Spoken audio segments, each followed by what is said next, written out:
Hi everybody, my name is Sandra with Ginger Bloom Quilts, coming to you from my kitchen this time instead of my quilt studio. So what I'm doing is I've had to shift gears. I'm going out of town and I want some hand stitching things for me to do.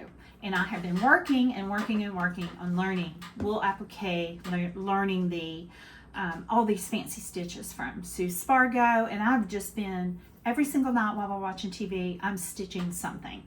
And so I feel like I'm ready to move on with that. And I've been collecting supplies for quite some time now that I didn't know what I was going to do with. And they all coordinate, the thread, the fabrics, the wool. And I think it's because my mind is drawn to certain colors. And so I think that's why it does that. So the book that I bought was this Wild Wool Colorful Cotton Quilts by Kaprow.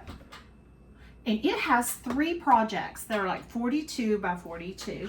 So I'm gonna have, let me show you, there's this cute little bird quilt. This is the one I'm gonna start with first. If you know me, you know I love birds. The more you watch, the more you're gonna see me doing things with birds. Bird panels, bird this, bird that. Isn't that cute?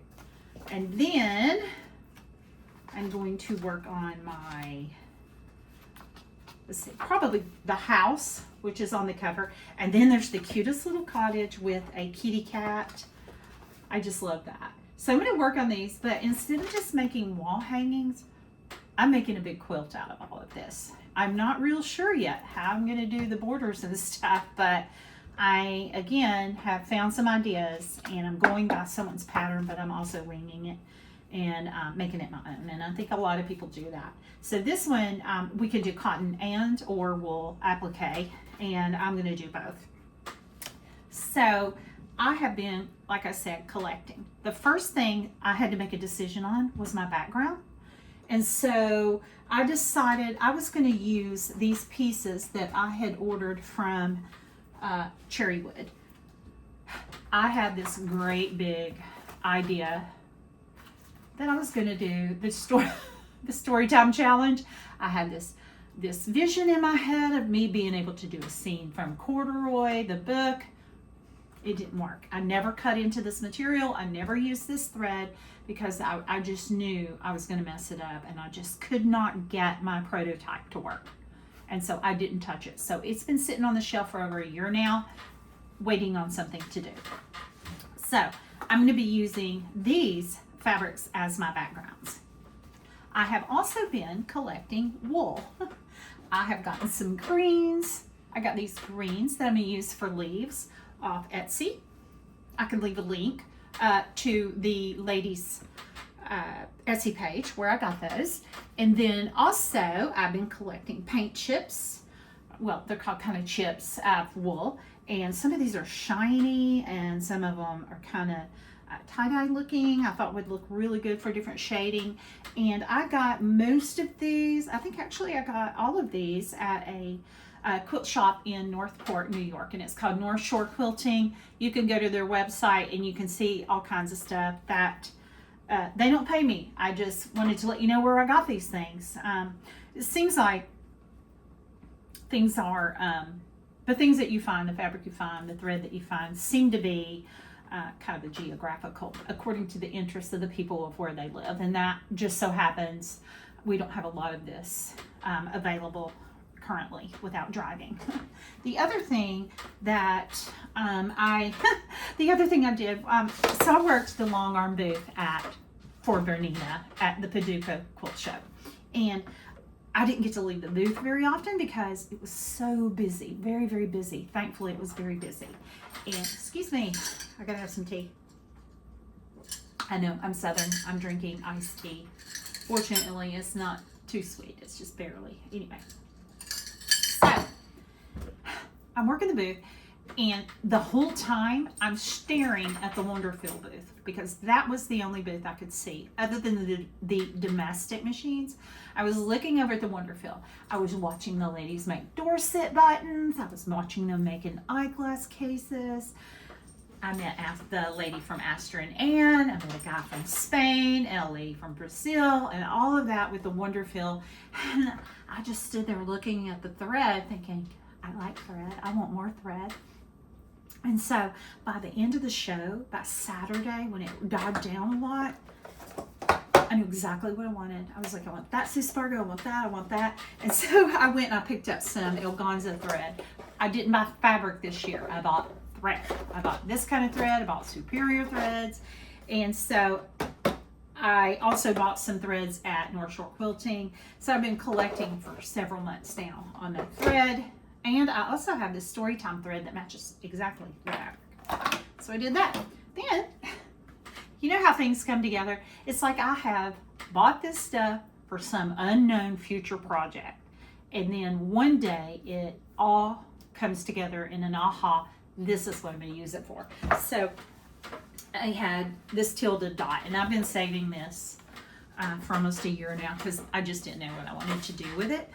And so when I started looking into this book, it has dots, and I thought, perfect, tilde dot, this is perfect. And it just so happened, like I was saying, my eye seems to veer toward the same colors.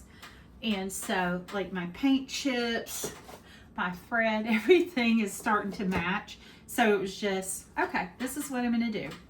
And then use my storybook colors for my background. So I live near Nashville. It's a couple hours drive. Chattanooga, it's 2 hours from everywhere, honestly. 2 hours from Atlanta, 2 hours from Birmingham, 2 hours from Nashville, 2 hours from Knoxville. So you can pretty much go wherever you want. And there was a store up there called Stitcher's Garden, and it went out of business, or it closed. It didn't go out of, it closed. And so a lot of their fabrics were on clearance, and I kept my eye on it. And finally, the tilde got down to where I wanted to buy some, and so I was able to get this at an extreme discount, along with some Liberty fabric also. So, and this will be my backing. So I've been waiting on the opportunity to use this, and here we go. Now, this book has a transfer. Now, what I do with you? Oh, sorry, I laid it over here. So it has this really nice transfer sheet of all of the patterns that I need to use. And I transferred my individual designs onto my tweezer paper so I could cut them out and use them for my fabric and my birds and things like that. And I also traced it onto my piece of fabric from Storybook. Well, Cherrywood, sorry. Kind of got stuttered there. And I went ahead and put my birdhouse on there, and I've marked it for my blanket stitch. So I've traced all of that. So I have all of that ready. And I've started cutting out pieces. Like I have my leaves cut out from those things that I bought. I have my sun cut out, and I went ahead and used my Wonder Under for that. Oh, my birds, this is, like I said, my birds are, why did I look like a maniac? I just went through this stuff and threw it everywhere. So like this, so I have this blue here for my bird, and you can see the wings, that tilde dot, it just matches really well. And then my threads also, there it is. My threads also match really well. And this one is going to be the cutest bird. See the sparkles? And then I have a coordinating tail. And I have some thread that matches.